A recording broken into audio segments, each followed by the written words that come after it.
TG Geeks, episode 144, November 20th, 2017. Demons, Outlaws, Dia de los Muertos, and a Dead Superhero.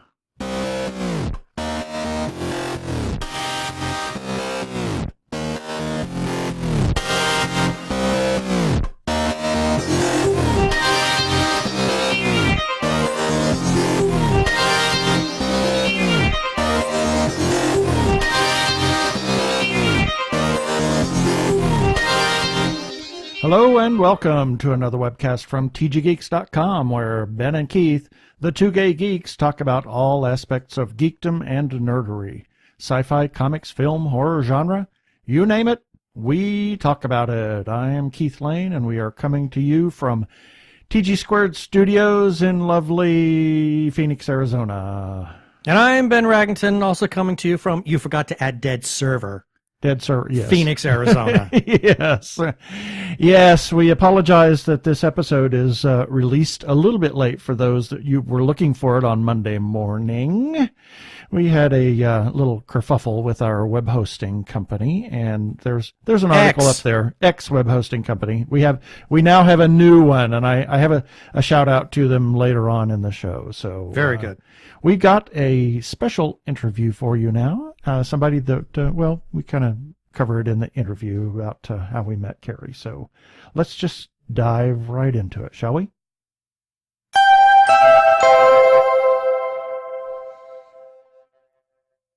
And this time on the show, we have Carrie Merrill, author of the Angel Blade series and just recently released The Secret of the Hooked X. Welcome to the show, Carrie.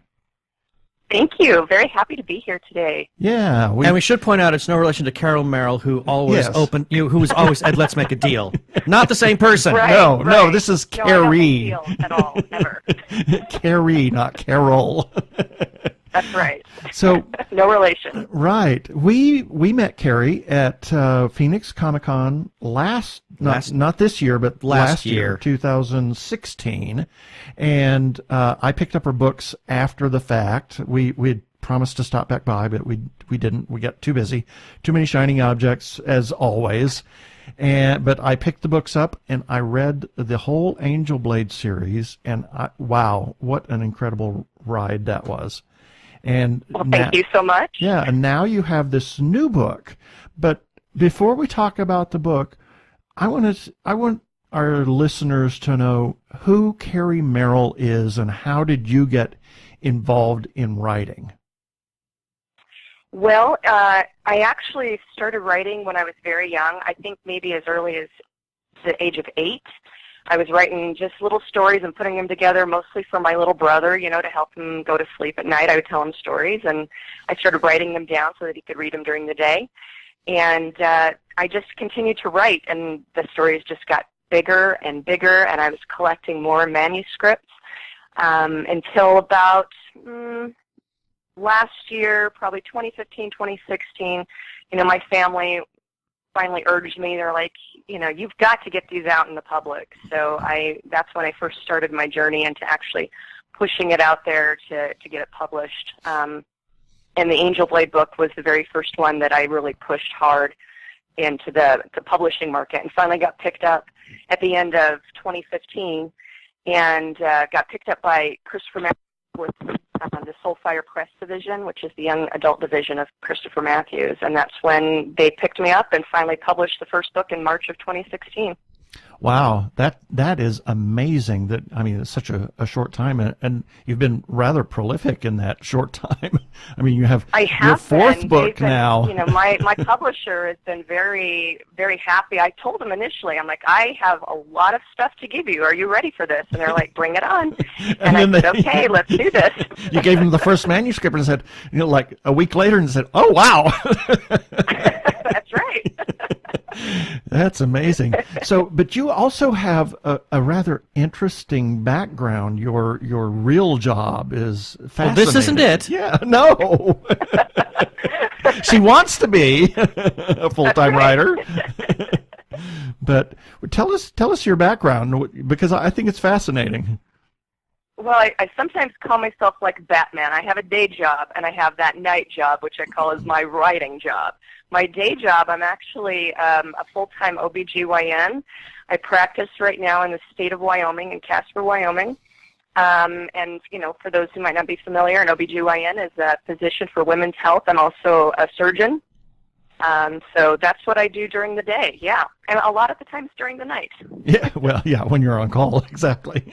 That's right. Well, I guess in your position, you're kind of on call all the time, but pretty much, you have set times that are true, quote unquote, on call, but correct. So that's fascinating that, I guess anybody that's a writer can have any kind of career, but I just think that's kind of a fascinating career to have and to be a writer as well, and to have time to be a writer. And to have time. A lot of people ask me, how do you have the time to write?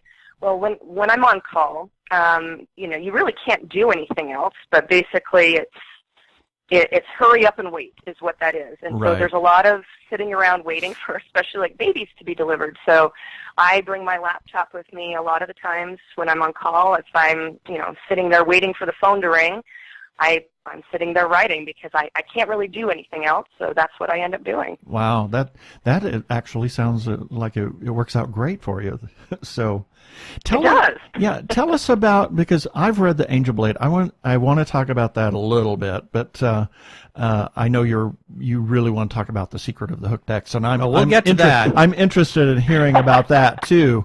But let's talk about the Angel Blade series, because it's a series of 3 books, and it was such a fascinating premise when you told us, like in the 30 seconds that we had to spend with you, because at your table, that I said, that really sounds fascinating. We picked up a card, and then I bought the first book, and I started reading. I just couldn't put it down. I just, as I would buy the book, it was like, boom, I'm done. Okay, well, when's the next one? When's the next one?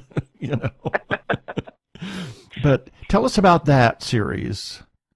Okay, well, the Angel Blade series, the first book, of course, is Angel Blade. It is a young adult paranormal fantasy set in modern era.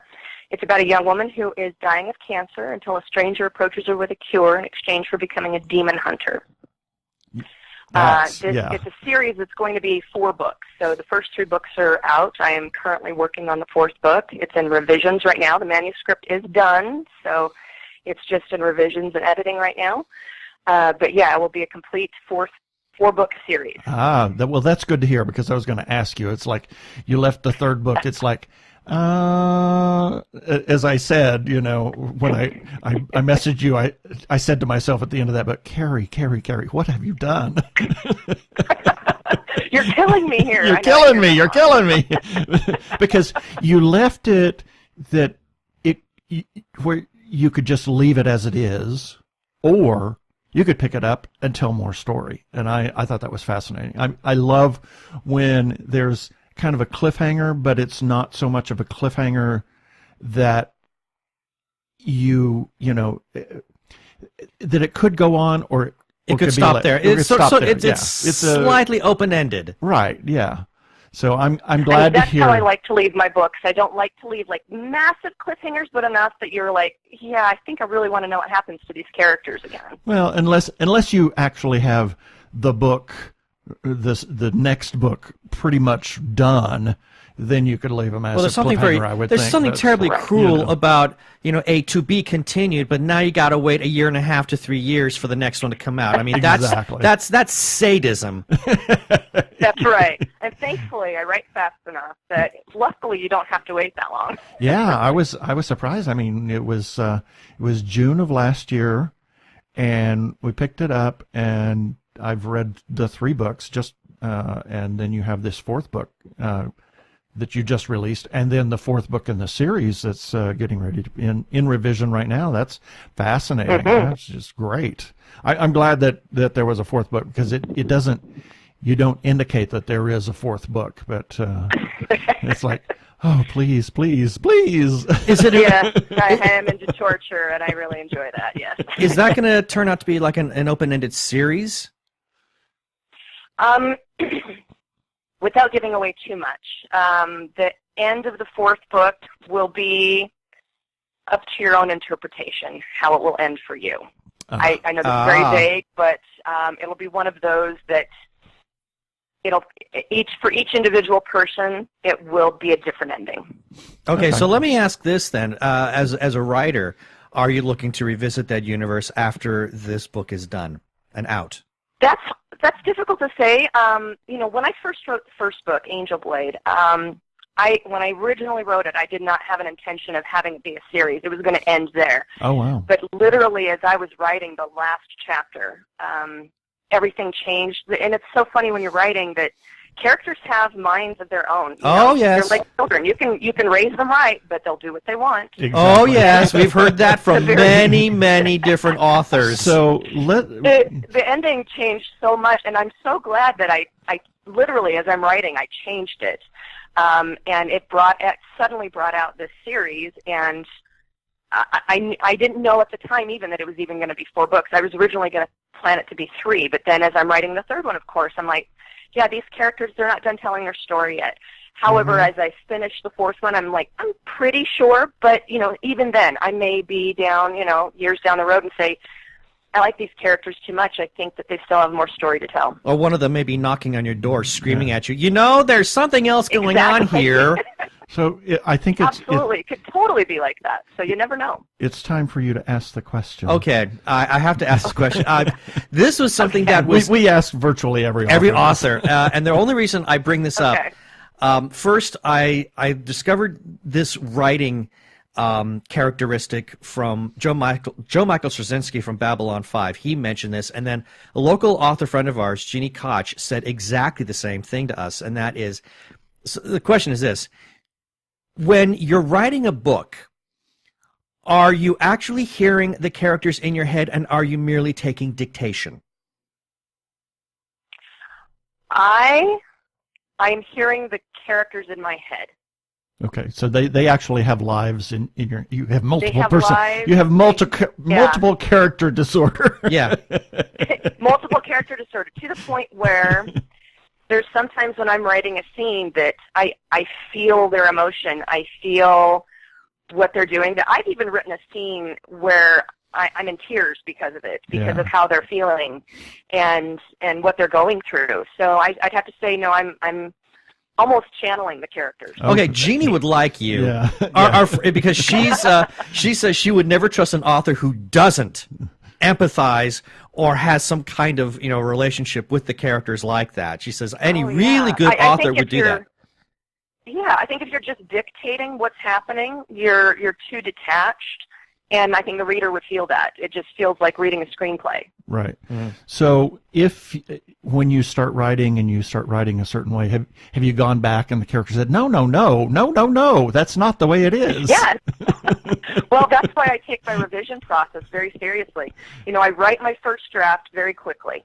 That's something I learned to do. I don't know if you're familiar with what NaNoWriMo is. Yeah. It stands for National Novel Writing Month, which is the month of November. Right. And that's where writers challenge themselves to get a complete manuscript, a 50,000-word manuscript done within the month of November. Wow. So I started doing that a few years ago, and that really changed my writing. So my first manuscript I will write hopefully within 30 days.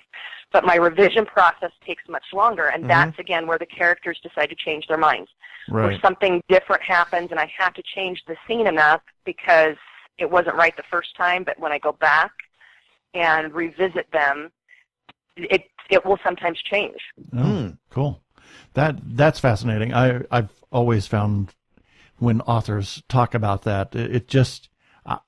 I'm not much of a writer. I do write occasionally, but Ben's the big writer of the two of us. If something really strikes me, I will do some writing, but it has to pretty much bowl me over to get me to do that, just because I'm more of the technical and all of the business side of this whole thing. He's the writer. I'm the artsy. So I don't understand that, other than, yes, occasionally it's like there's something in me that has to get out, Oh, yes. Well, I remember when we were at San Diego Comic-Con last year hearing an author or a writer say that one of the most important things you need to do first is you have to get it out of your head. Yes, and that's why I think writing it is the first draft, as fast as you can, get it out of your head, is very important. That really changed my writing for me. Yeah. Well, yeah, he said it doesn't do any good if it's still in your head. No, you got to get it out. You got to get it out. And then you can do something with it. You can massage it. Yeah, you can massage it. You can work it. You can whatever is necessary, but get it out of your head first, because it's not doing you or anybody else any good so long as it sits in your noodle. That's exactly right. And you can't work with something that you don't actually have a physical thing of. Exactly. Right. Until it's out on paper, you can't mold it, you can't create it and improve it and share it. So true. Exactly. So tell us about The Secret of the Hooked X. What is that one about? The Secret of the Hooked X is actually a project that the first draft I actually wrote before I ever had Angel Blade written. Wow. So it's actually been a project about 6 years in the making. It's a story of a young woman, 16-year-old Anna Holloway, who is finding and discovering clues regarding her father's murder set in 1893 New Mexico. And as she's doing this, she discovers that these clues lead to an ancient buried treasure. However, she needs to outrun a famous outlaw who knows about it as well and who would kill to get to it first. Wow. So that's your basic premise of the story. Most of my manuscripts are something fantasy, just like Angel Blade is an urban fantasy. This was the first attempt at historical fiction, and it was one of the strangest stories that ever came to me. I've never had a story come to me like this. I'm standing at my mirror doing my hair for work for one day, and all of a sudden, like within 15 minutes, I had this entire story come to my head, and I'm like, I have to get this thing written Holy moly. as soon as I can. Wow. And so I wrote the story, and I kept it because I'm like, I like the story, but I wanted to make sure it was written appropriately. Right. And I had to edit it a few times. My editor for the initial round, his name is Chuck Sambucino. He's quite a famous editor. He edited the Hunger Games books. Oh, wow. Oh, my. He edited this book, and he helped me so much. He made so many good tweaks and improvements and helped me with my writing that I was finally able to get it right. And then I wanted to put these Angel Blade books out first while I still worked on this one to make sure it was right, because it was an important story to me because it was so different from anything else I had done. I wanted to make sure I didn't screw it up, basically. And then, I gave it to my publisher after Archangel, which is book 3, and he loved it, so he wanted to get it right out there. Oh, so cool. Here it is. Cool. It's interesting that this is young adult fiction, and I think that it should be young/adult fiction. Correct. Honestly. It really is. I try to write for many ages, and I'd have to say, especially for my Angel Blade series, I've done many Comic-Cons throughout the country and book signings throughout the country, and I have such a wide range of ages in my audience that, we have to pigeonhole ourselves in order to sell it, say, on Amazon or on Barnes & Noble, but it really is a wide open age range for these books. Yeah, I've found myself reading a lot of what is considered young adult fiction, and it's fabulous. I mean, you have... I'm sometimes asked, just recently even, why did I choose young adult? And I think, in my experience, I love to read young adult because you get such a wide array of stories. That's where the most interesting stories are right now, in my opinion. Right. And so I like to put that in there because it can reach such a wide age range too. Yeah. Oh, I feel so much better about that now. If you do adult fiction, say mystery, for example, if I say James Patterson, prolific author, but his age range is typically, the adult population, whereas, your young adult, say your 15-year-old girl isn't going to want to read those necessarily. Right. So I have books like this that it can touch that age range as well as those adult readers. Right. I feel so much better because I kept thinking, all I'm reading now is just the young adult stuff. So what does that say about me? Oh, I'm childish. No, you're delving into such a wide array of stories that are so interesting. Well, I do find them infinitely more interesting. With all the stuff that I've read, I find that age group, late teens into like mid-20s, I find the material that is being what is considered aimed for that age demographic, and I don't think it is, but I consider that kind of material to be just so far more infinitely interesting and actually better written. Well, it kind of absolutely is maybe sometimes cathartic as well. There's we have another local author that we've read some of his stuff, and his is young adult, and most of his is high school-ish, right in that late teens era, but it's very cathartic. Well, maybe it's some just of the, working out some of the angst. I was going to say that. Maybe we're just letting out our inner child as we read this stuff. Yeah.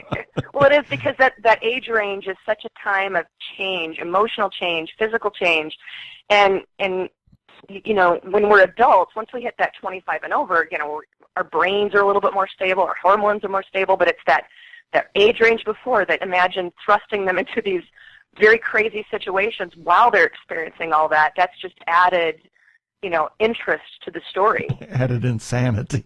I think that's a nice way of saying that people like us are having a middle-aged crazy as we read the books. That's right. Well, it allows us to experience the crazy once again. Okay, I'll accept that. It allows us to experience the crazy without actually going out and acting crazy. Exactly. That's right. It's all in our heads now. You put that book down, you're like, "Phew, I'm glad that wasn't me." Yeah, you can sit there with your glass of wine and say, "Oh my gosh." Well, exactly. You finish the book and say, "Oh, I'm glad I got that out of my system."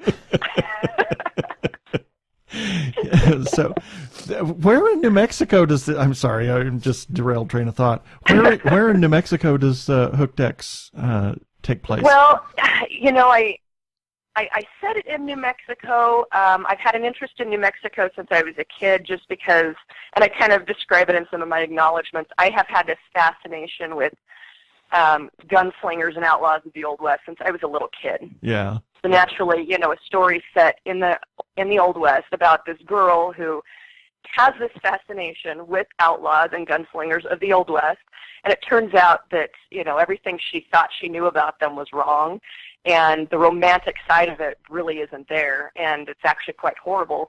And a lot of that, the real life stuff, Jesse James, Billy the Kid, that kind of stuff did take place or have crossings through New Mexico. Right. I didn't set it in a very specific place. I tried to make it vague, just because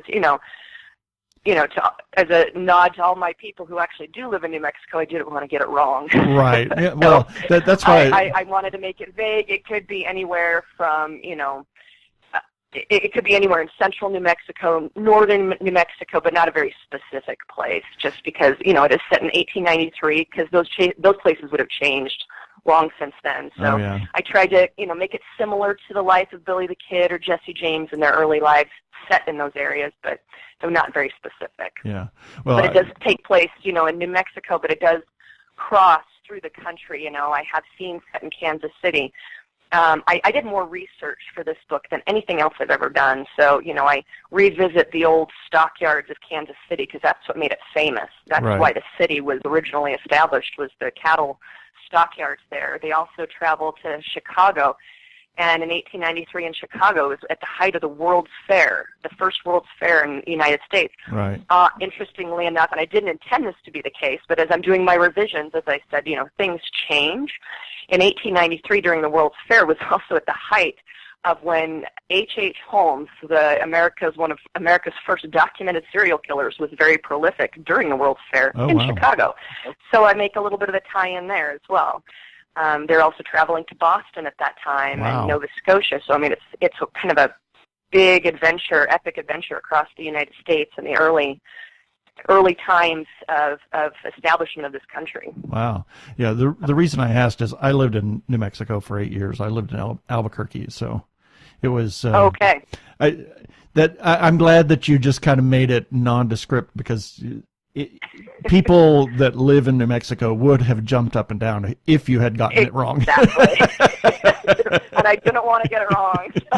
Exactly. Well, people get very, very fussy about the places that they live in. I've seen movies that have gotten. I've seen movies where they've gotten San Francisco really wrong, and I just I wave my fists in the air. I can't help it. So it's a good thing that you're making it nondescript. Yes. Yeah, that's cool. Right, and you'll notice, to go back to the Angel Blade books, I set it in a city that I don't tell you where it is. Exactly. I set it in the Pacific Northwest somewhere, so you can assume it might be Seattle, it might be Portland, it could be any of those. But I don't want to get it wrong, and I don't want to offend anybody who actually lives there, so I will make it as vague as possible. Yeah, and then then the other places are kind of the outskirts of the other places, so it makes it makes it easier to say, you don't say, oh, well, it's such and such address on such and such street and such and such place, and then people go there and say, it loosens my poetic license a little bit. Yeah. So that's cool. So you have, besides the fourth Angel Blade series or book, what else is in store? Do you have anything else that you're working on, or that you want to give us a hint about? I have a book, a standalone novel that will probably be my next project. It's partially written. It's a horror. I can't necessarily say it's young adult, but it will cross into young adult realm. It's actually inspired by my time working as a resident at a hospital in Chicago. Oh, wow. Ooh. And it's a horror set in the hospital, and it's inspired by this because I actually, in the 4 years I spent there, as somebody who loves horror stories, I started collecting the ghost stories that people had told to me, the nursing staff had told to me about this hospital where I was working in. Now, Kingdom Hospital has already been written. Yeah, Kingdom Hospital's already been written. Yeah, Stephen King's already made his approach at this. But that sounds fascinating. So I had some of this written actually while I was a resident. And one of the nurses I used to work with, she read the first 3 chapters, and she has been bugging me ever since. She's like, you got to finish this, we got to finish this and get this out there because this was so good. So that'll probably be my next project after the 4th book. That sounds terrifying because I think that I think horror stories, and I'm not talking movies, I have found that horror books that take place in some kind of lab or some kind of hospital, only in a book, for some reason, I find those to be just downright terrifying. It is so that is cathartic. Yeah. I mean, I just put that down. Good. Oh, I love to be scared like that. Yeah, we're both in and hopefully knowing too that this book, a lot of the things that you'd see in this book are actually inspired by stories that are living in that hospital where I worked. This is what people told me. I heard this from multiple sources, each of these stories of people saying the same things and things that they saw and heard and what they've seen. So that's fascinating. Partially based on true things. we're both in he processes claims for an insurance company. I worked in a hospital, a physician clinic, and then a hospital. And now I work for a software vendor, but we're both pretty much involved in healthcare. When I worked at the hospital, I had to go down to the IT department or where the server room was, and of course that was in the basement, and you had to walk by the morgue. Of course. Of course. And I always had this habit, and it was right next to the laundry, and just everything was down there. I had a habit of, as I would walk by the morgue, I'd knock on the door. Oh. God, that's sick. And one time... What would happen if you heard a knock come right back? Well, one time I knocked on the door and then the door opened. Oh, man, I'm running for the hills. I didn't know that. They were actually... They were bringing somebody out to transfer. I'm sorry. That would... I'd have nightmares from that. But I don't... there's some odd things that happened, in the hospital, because I worked all over that hospital. I worked all the way from the 9th floor down to the basement to over in the psych ward and the mental health hospital. Let's put it that way. Creepy. Well, this hospital where I worked as a resident, when we were on call, we stayed at the hospital. We stayed there for 24 hours, and when we have to sleep, our call rooms were actually in in the old psych ward. Oh, wow. Creepy. The psych ward down and then turned it, and it had us poor little residents. That's where we had to sleep. Oh my gosh, like you can hear knocking on the walls sometimes, and lights would flicker, and I'm like, oh my gosh. Yeah. Wow. Well, that's awesome. That's fodder for material. Oh yeah. Well, this is exactly where the story came from. Is it started brewing when I had to work there. So. Wow. I'm excited to. Oh, I can't wait to read that one. That one will be good. Yeah, I mean, who knows? I do have a working title, so keep your eyes open for a book. It's called Time of Death. Time of Death. Okay, so. Great. Creepy. Super, I like it. Super. I like it. Well, when that gets ready to come out, we'll have to talk. Oh, definitely. Oh, yeah. Hopefully it will be around Comic-Con, and we can talk to you about it then. Hopefully. Yeah, but the fourth Angel Blade will be out by then, so we can talk about that. So fourth Angel Blade is hopefully, fingers crossed, coming out next spring. So it'll be ready by then. Oh, okay, cool. so you right now it looks like you're pretty much professionally dipping your writer's quill into 3 different genres. So you've got the fantasy, you've got the Western, and now you're going to be doing horror. Have you found your approach and the various, for lack of a better term, prose as you write? Have you found that changing from genre to genre? Absolutely. Yes. You kind of have to, I guess, depending on the story type. I do blend a little bit of that. With the Secret of the Hooked X, it's a Western, but it does have some fantastical elements to it. So I do blend a little bit of that fantasy because we're talking a buried treasure. It's a Templar treasure. Right. We're talking a treasure hunt. It does have some fantastical elements. With Angel Blade series, I do blend in some of the horror element. I often tell people, especially at these Comic-Cons, it's kind of a blend of Buffy meets The Exorcist. So I try in each one of those books to kind of put in, an Exorcist-type scene. And to those, a little bit of scare. I remember my first book, the Angel Blade book, my sister, who does not like horror at all, she was reading, the first possession that, my character had to, first demon exorcism, basically, that she had to encounter. She said, I couldn't finish it. It was too scary. That part was just too scary. Wow. So I do try to blend a little bit of that horror. And this will, Time of Death will be the first, full-blown horror that I will have put out there. So there's a little bit of blending of some of that writing, but the writing does change a little bit, especially, the character types, too. Secret of the Hooked X, she's a little bit of a younger character than my character was in Angel Blade. These characters in Time of Death will be a little bit older. They'll be in their, upper 20s age range. Right. So that will change a little bit, too. Which now actually brings the second question. Now, will you be producing these books sort of kind of overlapping each other? So, you release one book from from one series, Angel Blade, and then you release the Western, and then you jump to the horror. So jumping back and forth, will that? Oh boy, that question came out completely wrong. But will I suppose you're not going to exactly finish one complete series and then jump to another series, finish that, and then jump to something else. There's going to be some overlap. Correct. No, I'm going to blend them. They'll overlap. Just because if my muse is telling me I need to finish something, that's what it'll finish, even if there's a series that's not complete. Right. So that's the question then. Do you find some kind of challenge or difficulty in altering your mindset as you go from one form to another? Yes, it does a little bit, but this is how I do it. And when I first started doing this particular thing I'm going to tell you, I thought I was maybe the only one that came up with it. Turns out I'm not. A lot of writers do this. For each one of my books, I create an outline in the form of a music playlist. And so, for example, my music playlist for The Secret of the Hooked X has a lot of old folk time music and a lot of instrumental, but that helps me to create the character, the setting, the mood. Whereas Angel Blade will be very different. Those playlists, of course, are modern songs. I'm a heavy metal enthusiast, so that will have some of it as well.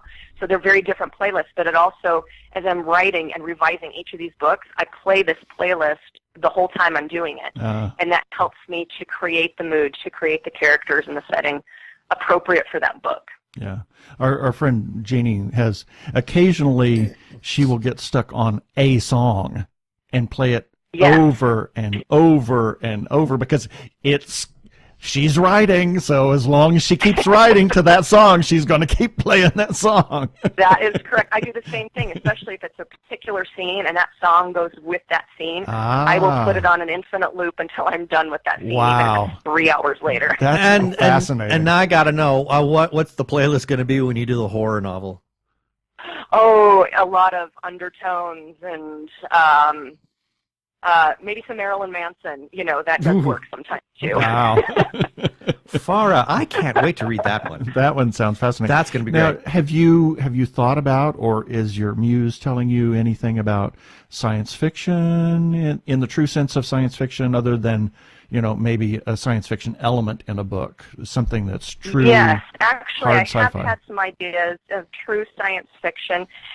No solid manuscript yet, but I do have some good stuff floating around for that. As well as I actually have an entire 5-book manuscript written. Wow. On a fantasy series, like high epic fantasy, cool. like Game of Thrones type fantasy. So, I could, depending on which way I feel like I need to go next after the next 2 books are written, it could be full-blown science fiction. It could be this high fantasy. So I guess we'll see. I've got like I said, I have 5 manuscripts written on this fantasy series. Wow. That, of course, my family has written, and they're like, please put this out there. And I'm like, we'll see. Wow. Well, no good book shall be written before its time. Yeah. I would say that. It needs to be ready. Wow, this is really great. I need to get to the Hooked X. There were like 4 books that dropped all at the same time, and I haven't read any of them because it's like, which one do I read first? Yeah, Hooked X sounds. And I wanted to get this one out there now because especially my family has just been saying this is really great, and my niece and my nephew who read it before, as a manuscript before about a year or so ago, and they were the right age range. They were in their early teens, and they said of all the books of mine that they've read, that's their favorite one. Wow. Nice. Cool. So how is your distribution? I mean, how have they been selling? Have your series been selling well? I mean... Oh, yes, very well. It's hard. I don't want to ask that question and make it sound weird, but That's always, kind of a vague question. Who knows how it's going to be? Yeah, I've sold 5 of that one. Well. Are you making any money? Smaller publisher. my publisher is a smaller publisher, so you're not going to see these books necessarily, just out in the mainstream bookstore on the shelf, like Stephen King or James Patterson. But if I've done a book signing there, they will be there. There's some places I've done book signings that, especially, Barnes & Nobles, that will say, we welcome you back every time because your books sell out every time. Cool. And I've been making more and more Comic-Con appearances, and I'm starting to sell out all of my stock at these Comic-Con appearances. Wow. Good. They are getting out there. And I can tell people, especially when they show up at my table at Comic-Con, they'll come and they'll buy the first book, and I said, I warn you, if you buy Angel Blade, you will want to come back, and you will come back and get the others. I guarantee I will see you tomorrow. Yeah. And I think you said that to us. They're like, okay, I read the book overnight. I need the others. So right. I do get that quite a lot. Yeah. Well, that's a good thing for an author to sell out your stock. You don't have to. There's nothing to take back home. I'm starting to do that every time now. So that is cool. Well, we will be sure in this episode when we release this, we'll put links to the books. I'll put little Amazon ads in there in that. Okay. Yeah, because we definitely want people to actually find your material. So for anybody who wants to know more about you and your work, do you have an online presence that they can check it out? Like any kind of social media, be it the Facebooks, the Twitters, any place on the interwebs? I do. Yes, I do. My website, I actually have a website where I keep up to date on all the books, links to where you can buy them, as well as all of my Comic-Con and book signing appearances. That is Carrie Merrill 729 at wixsite.author.com. I also have Facebook presence. You can find me at Carrie Merrill. Twitter, at Carrie Merrill 75. I'm also on Instagram at Dr. Evil Stork. Oh, God! Stork. I like that. Okay, well, that's an easy one to remember. I hope so. Well, thank you, Carrie. This was great fun, and it was great being able to talk to you about your books. I'm as much as I'm looking forward to your Western, it's the horror one that I'm just chomping at the bit for. That's going to be. I'm excited to get that one out there and written. It's been one of my favorite ones to write. I look forward to that. That's great. Well, thank you, Carrie, for being on the show this time. Thank you so much. It's a pleasure to be here, and anytime. I've loved chatting with you guys today. Well, we'll be chatting again in the future. I can guarantee it. Yep. Okay. All right. Thanks. All right. Thank you. This is Carrie Merrill, author of the Angel Bleed series and The Secret of the Hooked X, and you're listening to The Two Gay Geeks.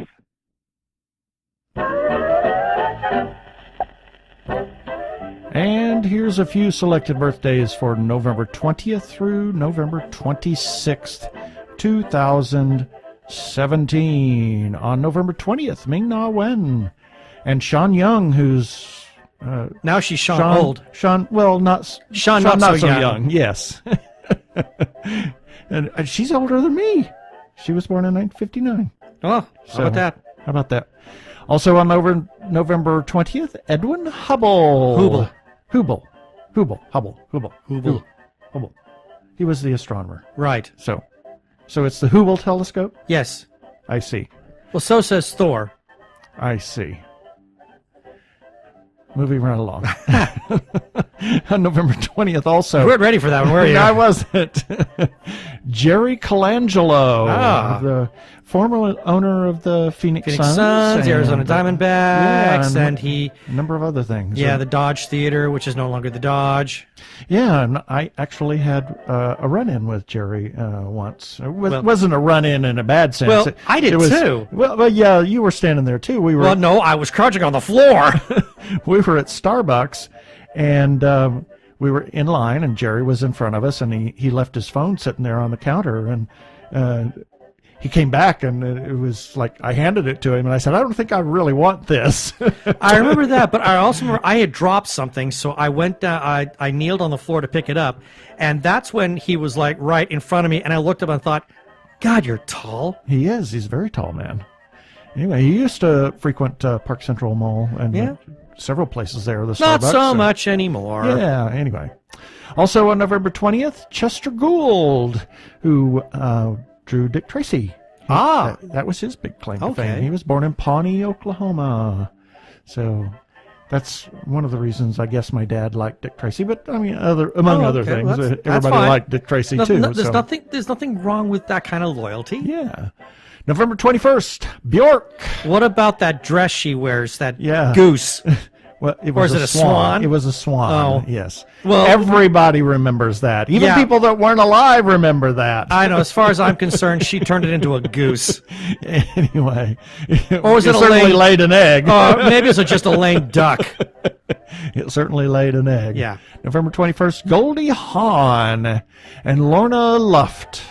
Sister of, half-sister or stepsister of Liza. Liza, yes. I was going for something else, but Lorna. You were? Luft Okay. balloons. Oh. Also on November 21st, Eugene Glover. Oh, my Fusion Patrol partner in crime. Yeah. And Mr. Josiah Bartlett. He was one of the signers of the Declaration of Independence. That's right. And Voltaire. November 22nd, Benjamin Britten. I got nothing. Who are the Britons? The Britons. Well, we all know the Britons. We're all the Britons. But we're not all composers. Yeah. And neither was he. And whoops! And also, November 22nd is Terry Gilliam. So a Brit. A Brit, yes. And also, wasn't he the one that said, who are the Britons?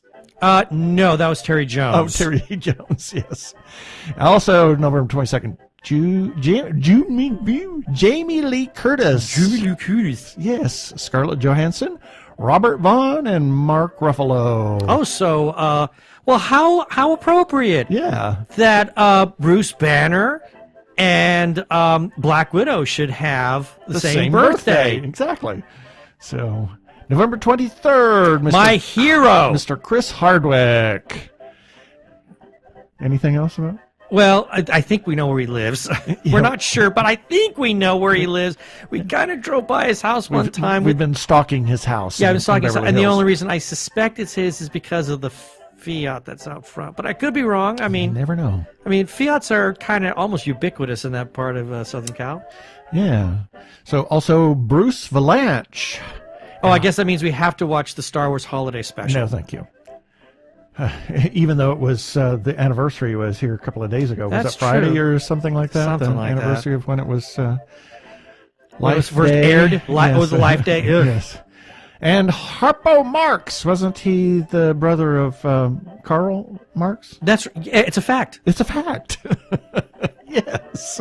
No, Groucho. Groucho. And Chico, and Gummo, and Zeppo. And all the rest. And the Marxists. And the Marxists? Marxists, yes, the Marxists. Oh, my.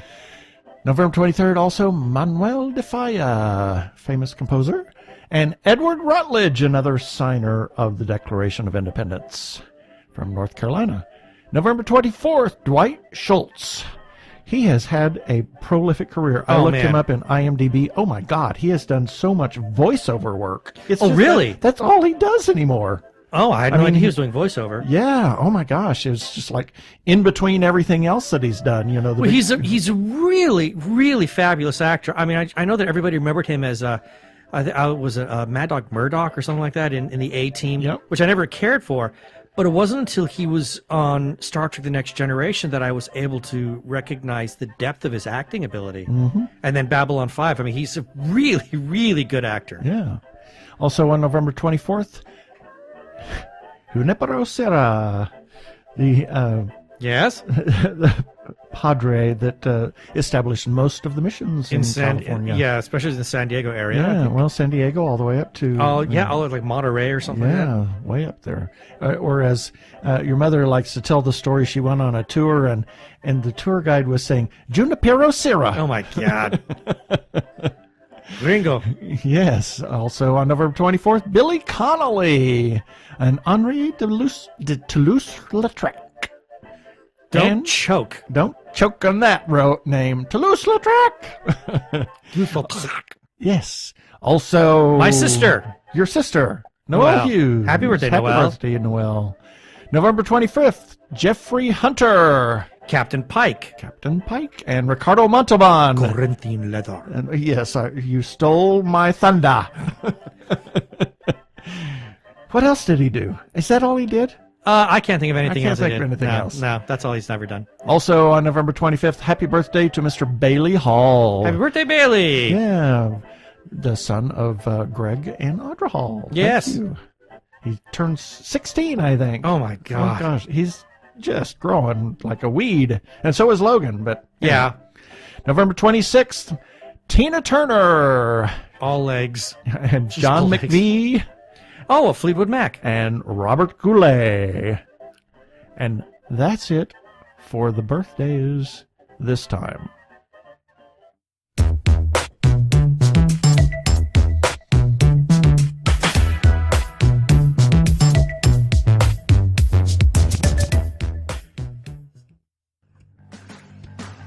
Hi, my name is Joe Hogan, and I'm a geek. And if you're currently listening to this, there's a good chance you're a geek too. So check out my podcast, Geektitude. Each week, I talk with somebody about their geek aptitude.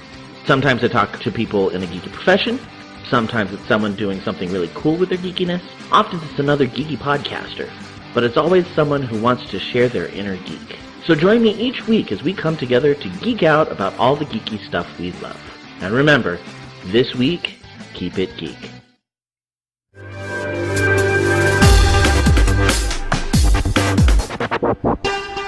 Go give a listen to our friend Joe over at Geektitude. He just hit 100 podcasts or 100 episodes. Not bad. On Monday. Not bad. How about that? And now it's time for a little bit of this stuff. You want to dance? Not really. Okay. It would be just way too dull for the radio. Which you're going to tease. Starting off with, it's a message from your favorite sister. My favorite sister, yes. Yes, Lynn. My only sister. But yes. She's still my favorite She's still sister. your favorite. And she's my favorite sister-in-law, too. She had something to say about Stranger Things. Now, that was from last episode. We talked about how we finished watching Stranger Things, and we were kind of really crowing about the quality of the acting among the cast. And she says, regarding Stranger Things, who would have ever thought that your sister, meaning Keith, would get into something as sci-fi as that? Really? But after watching this season, every strange noise around the house has me expecting a Demogorgon or a Demodog to pop out. And you guys talked about great acting. I particularly love Dustin's screeching screams when he was scared. Yeah. I feel like they pretty much tied up all the loose ends from season 1, but I'm expecting a third season because Billy, Max's brother, I think that is his name, could use some more developing. What might happen to Dustin after after swallowing the spit, ew. And doesn't 008, or number 8, need to come over to the good side? Yeah. If I understand correctly, they had only written 1 episode of season 2 before they began filming and let the actors' chemistry dictate the rest. That worked well. Good episode, guys. Well, thank you, Lynn. And as it turns out, I believe there is going to be a third season because I just read a story about how they want to make 8 more of the focus for next year. Aha, interesting. Yeah. So now, Lynn, you're going to have to pick up Star Trek. Star Trek? That's what she called it. Track? Yep. Track? Okay. Is the other show called Doc Who? Yes. Okay. Moving right along. And a message from our favorite Patricia Chica. Yay, she says, Patricia. Keith and Ben, you guys are so entertaining to listen to. It's always a pleasure to hear your stories and follow your adventures. Thank you so much for your kind words about Morning After and the Best Director Award. It means a lot to me that you're a part of this journey of mine. I could not have achieved such a high level of production value without your support and the efforts of the cast and crew. We're all in this together. I appreciate you both in your webcasts very much. Thank you from the bottom of my heart. I miss you. Come back to L.A. soon. Well, we will be back. We will be there in a little over a month. Yeah, a little after Christmas. And that's it. That's it for our comments and our feedback. So if you want to comment on our episodes or on an article that we've written or Facebook or anything like that, you can do that. You can comment at the bottom of each one of our episodes. We have a comment section at the bottom of each article and on Facebook, on Twitter, and any place else. If you choose, you could call into our listener line and leave us a voicemail, and we would play it on air. You can just call 469-TG Geeks. That is 469-844-3357. This is Mark Biaggi, and you're listening to the Two Gay Geeks webcast.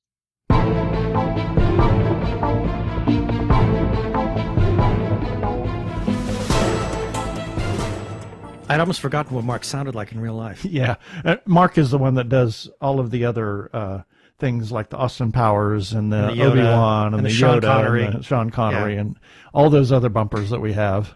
So that's his real voice. Yes, that's what it really sounds like. So we had the pleasure of seeing 2 movies last week, and the reviews for both of these films are on our website. Our now up and running new hosted website. Yay! So we first want to talk about a little thing called Justice League. Justus League. Justice League. Yes. That's how okay. Yeah, I guess that's how they say it in Sweden. Sweden. Justice League. I don't know. Anyway. So Superman's wearing lederhosen. Lederhosen. Okay, now that I've offended everybody. That's Switzerland. Oh, sorry. Not yet, but I've still offended everyone. Sorry. Yes. Didn't mean to. You are offensive. I'm terribly offensive, and I don't mean to be. I just am. Anyway. Well, join the club. Yeah, so anyway, we did see Justice League. My review, like I said, is out there. I will say that I gave it 3 out of 5 mother boxes. If you really want to know all the details about what I thought regarding this movie, you can check it out. We'll have the link for the review in our show notes. And, of course, it's always at tggeeks.com. But, okay, so what were your thoughts on the film?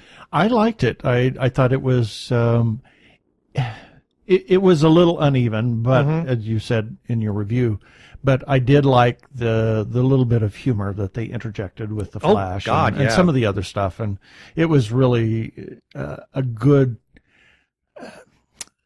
It was good.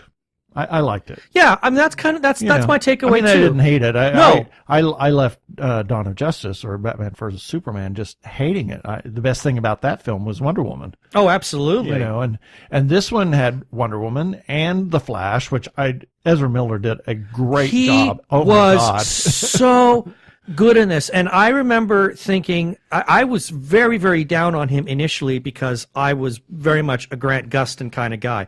I thought Grant has just done an amazing job playing Barry Allen, the Flash, on television. So I was really, really opposed to the whole idea of Ezra Miller taking on the part. But having said that, I take it all back. I thought he was absolutely fantastic. I suspected we were in for a good time with him when we initially saw some trailers. Yeah. Featuring him when he first meets Bruce Wayne. I mean, they were funny to begin with. Oh, yeah. But the stuff that we got out of this... Stop right there. I'm in. Yeah. I don't have any friends. But there are some other things that he does throughout the movie. I'm not going to say what they are, but a lot of them are very reactionary, and it's just fantastic stuff. Yeah. I thought it was great. I really, really enjoyed it. And Wonder Woman was she was just as awesome as ever. Exactly. She really was. And Jason Momoa did a good job as Aquaman. And what? Well, then there's Ben Affleck as Batman, and I don't want to go any further than that. Yeah. Well, but the other Cyborg. Oh gosh, that's right. Not bad actually. Yeah. He was really. Wonder Woman has a bit of a character arc, not a really huge one, but it's a bit of one. But Cyborg's got a good arc. Yeah, I mean, they were able to flesh it out in the small amount of screen time that he had. Yeah, I'm going to attribute that largely to Joss. I think that's a lot of Joss Whedon. Could be. Not sure, because we're not entirely sure exactly what it is that Whedon cut. I mean, there are some scenes that everybody was expecting to see that Zack Snyder had directed, and Joss Whedon he edited them right out. He tossed them out and reshot a lot of stuff. And what's interesting is a lot of fans are just completely up in arms. They're really irritated at that. And I keep thinking, guys, if you had seen Zack's edit, I have a funny feeling you would have hated the movie. every bit as much as Batman versus Superman. Yeah, I mean, very few people like that movie. I mean, there were some that did. It would have been really dark, I'm afraid. It would have been insanely dark. And as it is, all the advanced press for that movie said that once Joss took over, the movie became watchable. Yeah. So I enjoyed it. I mean, is it the perfect movie? No. But it's a good, fun film. It is uneven because there's a little bit of Zack and quite a bit of Joss. So it is somewhat uneven there. And I don't care for Steppenwolf as a villain. He's just a little too much of a caricature. But aside from that, I hated the final stinger, and I'm not going to say what it was. Hated it. Oh, that final stinger just really irritated me. But other than that, I thought it was an enjoyable film. I like the cast. I like how they came together as a team in the final fight. Yeah. And actually, Justice League did the weekend, well, the estimate, let's see, was 94 million. Well, I heard it made 96. Yeah. They were estimating 94, but it made 96. But it did much better globally. Like 281 or something like that, I think. Yeah. That's what I read. I'm not seeing the whole thing here. It failed to top 100 million, so it must have been 96. Yeah, I'd read 96 million on Yahoo, so didn't do as well as they were hoping, and I would be to be honest, I'm not entirely sure why. Yeah. We had a good crowd when we saw it. Yeah, it may be one of those, people were a little gun shy, or having a knee-jerk reaction. It's still a bit of the Batman versus Superman hangover. Possibly that, and possibly the people mad about Joss Whedon taking over because there's that whole DC versus Marvel. Oh, people get over stuff, it. And get over Joss it. had been the Marvel person, so. Yeah, he knows? came in and he did a good job with the movie. I mean, all things considered, he couldn't reshoot the entire thing. No, he didn't have time. He didn't have time to do what he did. And a lot of people are just screaming about Danny Elfman's score. Why? Because he reused some of his own music. Oh, please. Like he reused. I'm willing to bet he probably reused some of his own Batman score that he did for Tim Burton. Well, why not? He wrote it. Yeah, he wrote it, and Batman was in the film. Yeah, I mean, it wasn't Tim Burton's Batman. It was a rebooted Batman, but still.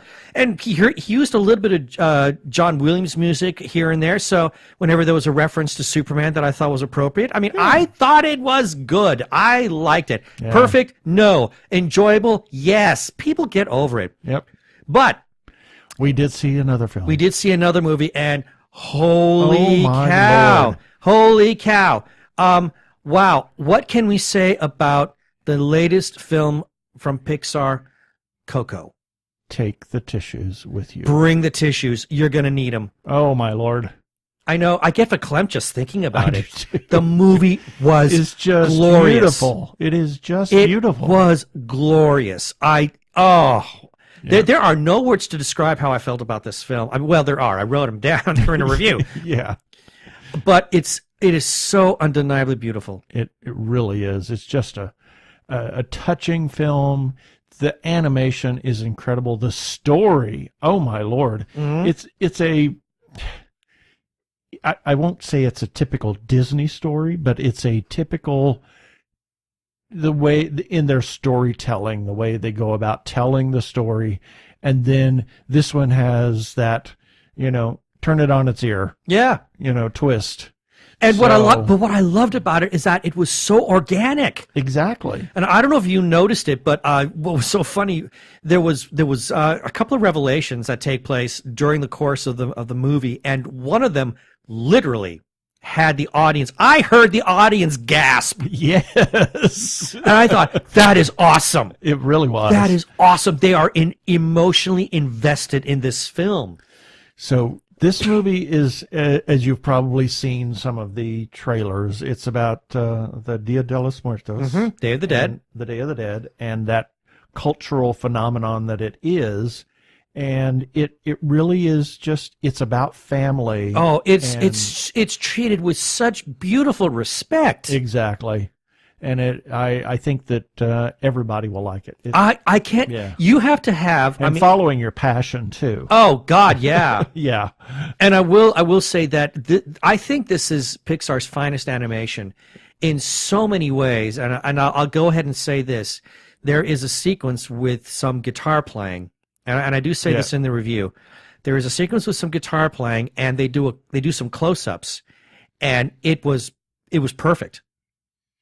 I recognize the fingering, I recognize the chords, and for anybody who doesn't know, I do play, so I recognized all of it. And everything from what the fingering and the chords that the left hand was doing, as opposed to the picking pattern and the lead melodies that were being played by the right hand, it was flawless. I mean, I was so impressed that.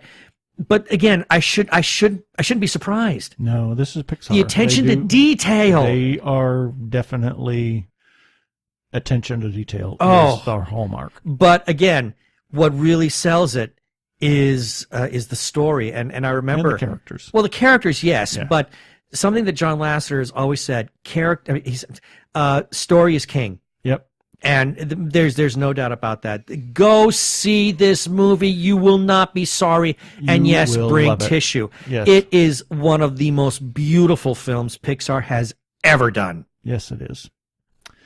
And that's it for everything this time. Yeah, well, we do have their follow-up items, as always. Check out our calendar on the website, our new fancy schmancy web hosting website.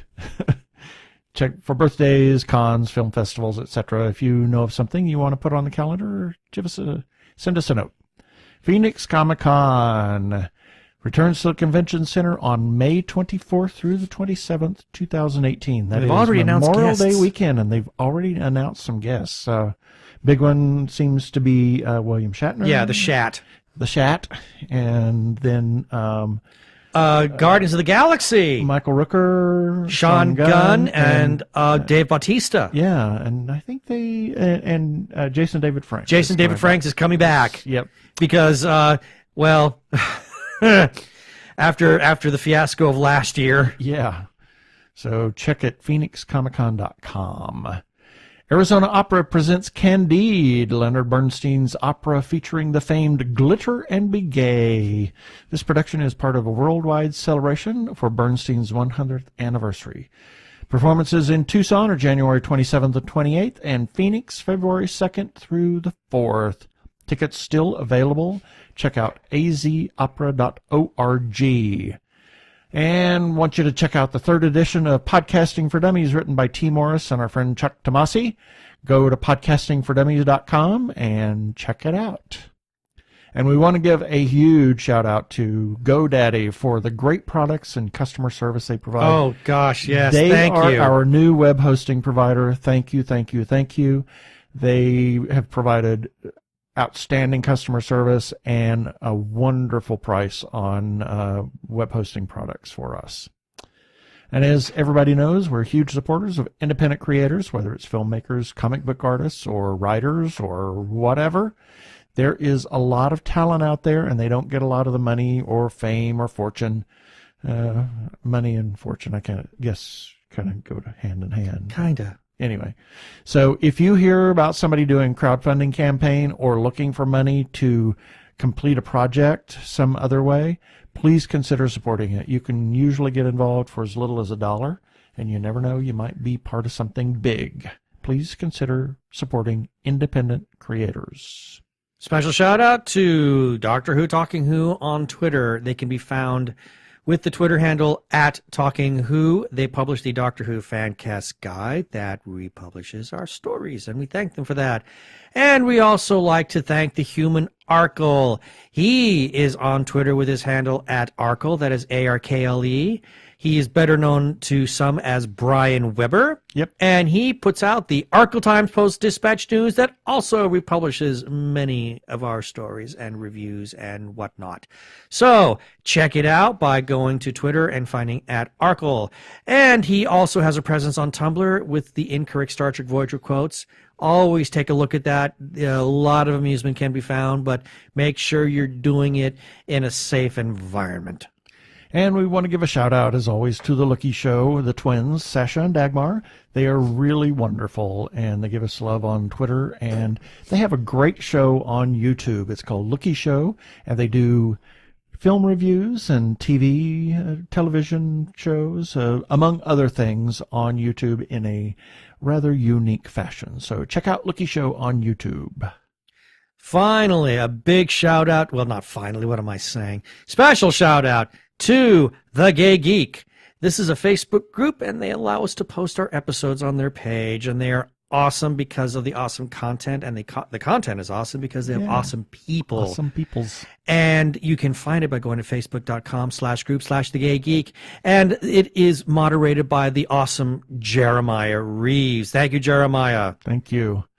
And we want to remind you to occasionally click on our Amazon ads. We have ads at the bottom of each article and episode, as well as some widgets on the right-hand side of the page. So check them out, and if you find something you want to purchase, do that. But it doesn't cost anything to click on the ads. And if you do choose to buy something, use one of our search ads, and we get a little bit of a kickback. And lastly, check us out on iHeartRadio, and please rate us and review us on iTunes, and subscribe to our YouTube channel. Please, please, please.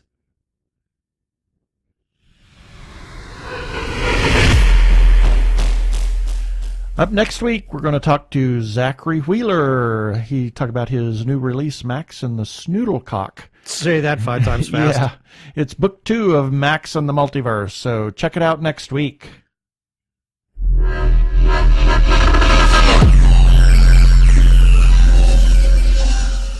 Okay, that should do it for this episode of TG Geeks Webcast. Be sure to check out the article for this webcast episode. We'll have several links on the page that you can click on for more information of things we talked about and all that other neat stuff. And remember, you can comment on our Facebook page or our website, tggeeks.com, or you can leave us a voicemail at 469-TGGeeks. That is 469-844-3357. I'm Keith Lane, coming to you from, where am I coming? TG Squared Studios. I'm Keith Lane. Thanks for listening. I bid you peace. Cheers.